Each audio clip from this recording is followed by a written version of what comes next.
Welcome to the series of economics for BCom and ADC exams. ये economics की series की video है। BCom और एडीसी एग्ज़ाम्स के लिए कंप्लीट सीरीज़ इस चैनल के ऊपर अपलोड की जा रही है और आज की वीडियो के अंदर आपको पहला चैप्टर करवाया जा रहा है। ये पहला ट्यूटोरियल है और जो कि है इंट्रोडक्शन टू इकोनॉमिक एनालिसिस। तो शुरू करते हैं आज के इस ट्यूटोरियल को। So basic concepts of economics. अब नॉर्मली तौर पे लोग समझते हैं इकोनॉमिक्स को कि कोई ये वेल्थ के बारे में जो है इसमें बात की जाती है, लेकिन इकोनॉमिक्स में जो है वो फंडामेंटली तौर पे स्केर्सिटी और रिसोर्स एलोकेशन की बात की जाती है कि कैसे इंडिविजुअल्स और सोसाइटीज़ जो वो एलोकेट करती है स्केर्स रिसोर्सेज को, क्योंकि जितने भी रिसोर्सेज होते हैं एक वक्त में वो लिमिटेड ही होते हैं। उनको वक्त के साथ तो बढ़ा सकते हैं लेकिन एक वक्त में वो लिमिटेड होते हैं। तो उन लिमिटेड यानी कि जो स्केर्स रिसोर्सेज हैं उनका इस्तेमाल करते हुए उनको एलोकेट करते हुए सेटिस्फाई किया जाता है अनलिमिटेड वांट्स को। जो ह्यूमन वांट्स होती हैं वो जो है अनलिमिटेड होती हैं। उन अनलिमिटेड वांट्स को सेटिस्फाई किया जाएगा स्केर्स रिसोर्सेज को एलोकेट करते हुए। सो जो बेसिक कॉन्सेप्ट है इकोनॉमिक्स का वो प्रोवाइड करता है फाउंडेशन अंडरस्टैंड करने के लिए जो इकोनॉमिक बिहेवियर होता है और जो डिसीजन मेकिंग होती है।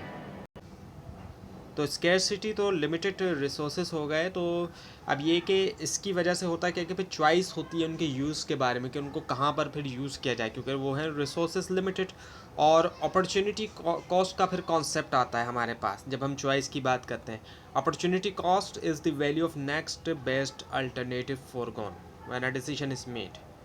अपॉर्चुनिटी कॉस्ट असल में वैल्यू होती है एक जो नेक्स्ट बेस्ट अल्टरनेटिव होता है फॉरगॉन जो जब डिसीजन लिया गया। अब इसको अगर एग्जांपल से समझते हैं तो आपको समझ में आएगा कि अपॉर्चुनिटी कॉस्ट एक ऐसी कॉस्ट होती है जो कि पैसे वाली नहीं होती है, इनके इसके अंदर पैसा तो नहीं होता शामिल, लेकिन वो कॉस्ट होती है। और वो कॉस्ट इस तरह से है जिस तरह से आप इस वक्त ये ट्यूटोरियल देख रहे हैं, इसकी जगह आप खेल भी सकते थे, आप कोई और काम भी कर सकते थे।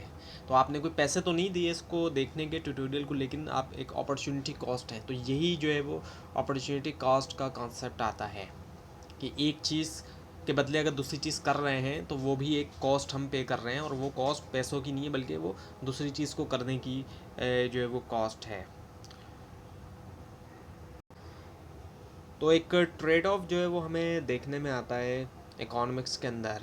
अब ये जितनी चीज़ें इस तरह की आगे चल के और क्लियर होंगी आगे के लेसन्स के अंदर। अच्छा, सप्लाई और डिमांड का कॉन्सेप्ट होता है ये जो कि सेंट्रल होता है मार्केट ऑपरेशंस के लिए, और इसके अंदर जो है वो फिर प्राइजेस डिटरमाइन किए जाते हैं और क्वांटिटीज़ जो है गुड्स और सर्विसेज की। इंसेंटिव्स जो है वो इन्फ्लुएंस करते बिहेवियर को एनकरेज करते हुए या डिस्करेज करते हुए सर्टेन एक्शंस और प्ले करते हुए क्रूशल रोल जो है तश्कील देने में इकोनॉमिक आउटकम्स को। एफिशिएंसी और इक्विटी होती है। एफिशिएंसी के अंदर ये होता है कि आउटपुट को मैक्सिमाइज जो है वो किया जाए गिवन इनपुट से, यानी कि आउटपुट ज़्यादा से ज़्यादा हासिल किया जाए इनपुट से। जितने कम इनपुट से जितना ज़्यादा आउटपुट हासिल किया जाएगा उतनी ही ज़्यादा जो है वो हम कहेंगे कि एफिशिएंसी है। और इक्विटी से मुराद फेयरनेस होती है रिसोर्सेज की डिस्ट्रीब्यूशन, यानी कि फेयर तरीके से जो है वो डिस्ट्रीब्यूट किया जाए रिसोर्सेज को। Now the definition of economics. अच्छा, अभी तक इकोनॉमिक्स की डेफिनेशन आपको नहीं बताई गई इतनी सारी जो है वो बात होने के बाद भी। तो इकोनॉमिक्स को जो डेफिनेशन है उसको देखते हैं कि इकोनॉमिक्स को डिफ़ाइन किया जाता है एज अ सोशल साइंस के तौर पर। इकोनॉमिक्स भी एक तरह की साइंस ही है, लेकिन ये नेचुरल साइंस नहीं होती केमिस्ट्री फिजिक्स या बायोलॉजी की तरह। सो ये सोशल साइंस है। Economics is defined as the social science that studies the production distribution and consumption of goods and services in a society. So economics के अंदर study किया जाता है प्रोडक्शन डिस्ट्रीब्यूशन और जो कंजम्पशन होती है गुड्स और सर्विस की सोसाइटी के अंदर। इकोनॉमिक्स के अंदर सोसाइटी के बारे में बात की जा रही है, लोगों की बात की जा रही होती है। तो जो गुड्स एंड सर्विसेज होते हैं उनको प्रोड्यूस किया जाता है, बनाया जाता है, फिर बनने के बाद उनको डिस्ट्रीब्यूट किया जाता है, लोगों तक पहुंचाया जाता है, और फिर वो कंज्यूम किया जा रहा होता है। लोग जो है वो उनको कंज्यूम कर रहे होते हैं। तो यही चीज़ जो इकोनॉमिक्स के अंदर होती है। और इकोनॉमिक्स के अंदर जो मेन चीज़ है वो यही है, आपको पीछे भी बताई गई थी कि satisfy unlimited wants from limited resources because the resources are limited. तो अगर हम रिसोर्स एलोकेशन की बात करें तो इकोनॉमिक्स एक्सप्लेन करती है कि कैसे इंडिविजुअल्स और सोसाइटी एलोकेट करते हैं रिसोर्सेज, स्केर्स रिसोर्सेज इफेक्टिवली, क्योंकि अनलिमिटेड वांट्स को सेटिस्फाई करना होता है। तो जो स्केर्स रिसोर्सेज, लिमिटेड रिसोर्सेज, उनको इफेक्टिवली तौर पे एलोकेट किया जाए, जहाँ जिस रिसोर्स की ज़रूरत है उसको वहाँ पर एलोकेट जो है वो किया जाए। सो मार्केट इंट्रैक्शंस की अगर हम बात करें, इकोनॉमिक्स के अंदर एनालाइज किया जाता है इंट्रैक्शंस जो होते हैं मार्केट के अंदर, और एग्जामिन करते हुए कि किस तरीके से प्राइसेस जो है वो डिटरमाइन किए जाते हैं और कैसे रिसोर्सेज जो है वो एलोकेट होते हैं एफिशिएंटली तौर पर, और एक्सप्लोर किया जाता है जो इम्पैक्ट होता है पॉलिसीज़ और एक्सटर्नल फैक्टर्स का इकोनॉमिक के बिहेवियर के ऊपर। सो इकोनॉमिक जो है इसमें स्टडी किया जाता है जो इफ़ेक्ट होता है पॉलिसीज़ और जो एक्सटर्नल फैक्टर हैं उनका ग्रोथ के ऊपर भी और स्टेबिलिटी के ऊपर भी। सो स्टडी करते हुए इकोनॉमिक्स जो है इंसाइट्स मिलती हैं मैकेनिज़्म के बारे में जिससे ड्राइव होती है इकोनॉमिक ग्रोथ, स्टेबिलिटी और डेवलपमेंट, और इसी के साथ साथ ऐसे चैलेंजेस जो कि एसोसिएट होते हैं मैनेज करने के साथ इकोनॉमिक सिस्टम जो है डायनामिक और इंटरकनेक्टेड वर्ल्ड में। Now the micro economic approach. अब जो पहला हिस्सा है कोर्स का आपके सिलेबस का, उसमें माइक्रो इकोनॉमिक्स पहले है, फिर बाद में मैक्रो इकोनॉमिक्स है।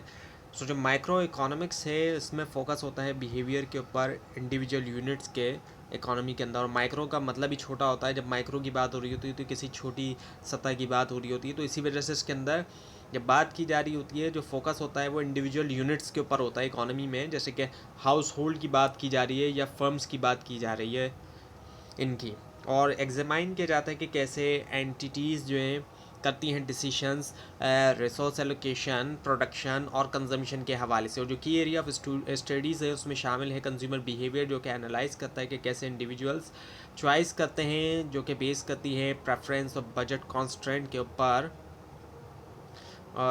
और उसके अंदर फिर प्रोडक्शन और कॉस्ट आ जाती है।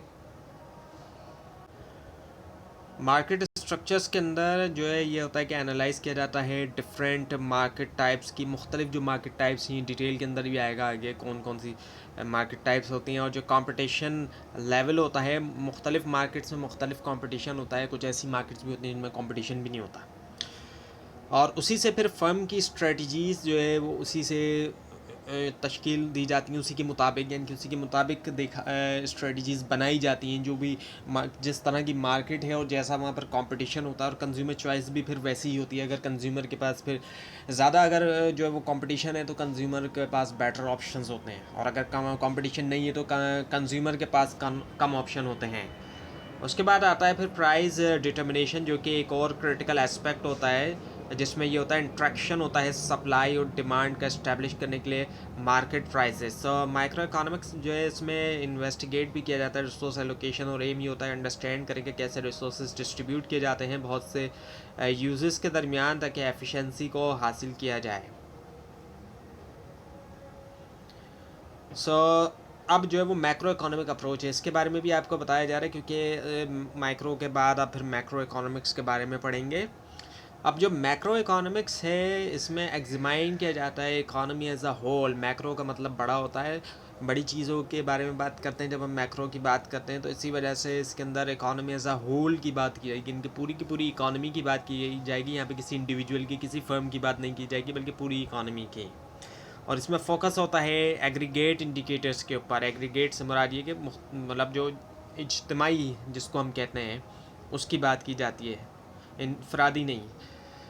और जो ब्रॉड इकोनॉमिक ट्रेंड्स होते हैं उनकी, और इसमें स्टडी भी किया जाता है नेशनल इनकम को और आउटपुट को, पूरी की पूरी कंट्री की जो नेशनल इनकम है और इसके अलावा जो आउटपुट होता है उसको भी, जो कि मेजर करता है टोटल इकोनॉमिक एक्टिविटी एक कंट्री की। इसके अलावा इन्फ्लेशन और अनएम्प्लॉयमेंट भी, यानी कि जो महंगाई है पूरे इकोनॉमी में और जो बेरोज़गारी है उसको भी स्टडी किया जाता है। और इन्फ्लेशन की हम बात करें, महंगाई, तो इससे मुराद the rate at which price increases over time, यानी कि जिस रेट के ऊपर प्राइस में इजाफा हो रहा है उसको हम इन्फ्लेशन कहते हैं। यानी कि डेफिनेशन अगर हम इसकी दें महंगाई की तो वो ये होती है।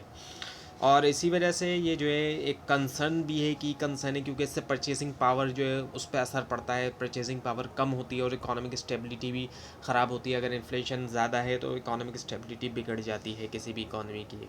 और उसके अलावा अनएम्प्लॉयमेंट जो कि बेरोज़गारी है, इससे मुराद ये कि प्रोपोर्शन जो लेबर फोर्स का विदाउट जॉब, जो कि बगैर जॉब के है ऐसी लेबर फोर्स, उसका प्रोपोर्शन, और ये भी दूसरा क्रिटिकल इशू है और इन्फ्लुएंस कर रहा है ये सोशल वेलफेयर और इकोनॉमिक परफॉर्मेंस को भी। सो मैक्रो इकोनॉमिक्स एनालाइज भी किया जाता है इसमें। मॉनेटरी और जो फिजिकल पॉलिसी होती है, और मॉनेटरी पॉलिसी सेंट्रल बैंक की तरफ से, जबकि फिजिकल पॉलिसी गवर्नमेंट की तरफ से होती है। और जो गवर्नमेंट फिजिकल पॉलिसी करती है उसमें एक्शन करती लेती है वो, ताकि रेगुलेट करे इकोनॉमी, इंटरेस्ट रेट, टैक्सेशन और स्पेंडिंग के ज़रिए। और इकोनॉमिक ग्रोथ और डेवलपमेंट की हम बात करें तो ये जो सेंट्रल थीम है और एक्सप्लोर किया जाता है कि कैसे इकोनॉमी एक्सपेंड होती है और इम्प्रूव होता है लिविंग स्टैंडर्ड जो है वक्त के साथ। तो इन अंडरस्टैंड करने से इन मैक्रो लेवल के फिनोमेना को पॉलिसी मेकर डिज़ाइन कर सकते हैं स्ट्रेटजी प्रमोट करने के लिए, स्टेबिलिटी, ग्रोथ और इक्विटेबल डेवलपमेंट। तो ये था आज का ट्यूटोरियल। आपको इस बारे में कोई क्वेश्चन और इसमें कोई मिस्टेक भी दिखाई दे ज़रूर हाईलाइट कीजिए, और इस पूरी सीरीज़ को देखने के लिए और मिड टर्म ऑफ एग्ज़ाम्स की प्रिपरेशन के लिए इस चैनल को सब्सक्राइब कीजिए, बेल आइकन के ऊपर क्लिक कीजिए। Thanks for watching this video and best of luck.